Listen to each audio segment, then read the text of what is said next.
Ọlọ́run ìjìnlẹ̀ á gbé ọ̀gá, ìwọ ni tó tó ayérayé, ìwọ lẹkùn ọkọ̀ òkè, ìrànlọ́wọ́ aláìlénìyàn, ọba kìkì agbára kìkì ìmọ́lẹ̀, elétí ọ̀fẹ́ gbàmùgbàmù ojú ọ̀run ò ṣeé gbámú, kábíyèsí ẹkùn ọkọ̀ òkè, ògo ni forúkọ rẹ, agbé ọ̀gá ayìn ọ́, Ọlọ́run gba ọpẹ́ wa, ọba tó tún mú ká mọ December 2023, Ọlọ́run gba ìyìn wa, atọrọ fún ìdáríjì ẹ̀ṣẹ̀ lónìí, ọ̀run dáríjì wa o, lórúkọ Jésù kó wẹ̀ wá mọ́. Gbọ́ ìwé etí tó ń gbọ́ mi lónìí,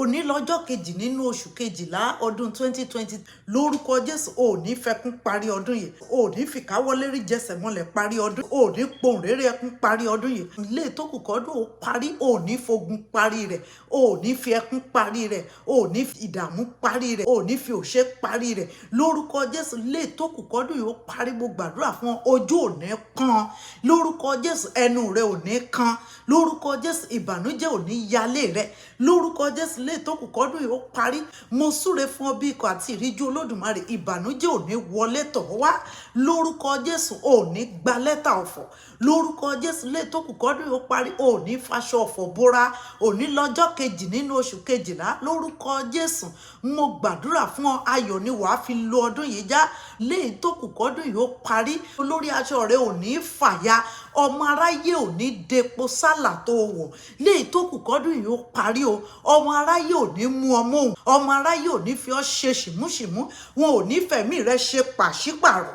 ò ní mọ ẹkún, ò ní mọ ìkorò, ò ní mọ ogun, ò ní mọ ìdààmú, ò ní kó ìjàmbá, ìjàmbá ò ní kù ọ́, lórúkọ Jésù ò ní kó ẹkún, ẹkún ò ní kù ọ́, ò ní kó àìsàn, àìsàn ò ní kù ọ́, ọwọ́ agbára Ọlọ́run yóò dì ọ́ mú, ayọ̀ la fi bẹ̀rẹ̀, ayọ̀ la ó fi parí ọdún yìí, bẹ́ẹ̀ lolúwa wí, Jésù olúwa wa, àmín. Rí pé o gbàdúrà yìí, o fi ránṣẹ́ sẹ́lòmíràn, yóò dára fún ọ. Èmi náà ni Lady Evangelist Bọ́láńlé Ọlátóbi Ọlọ́finlóye.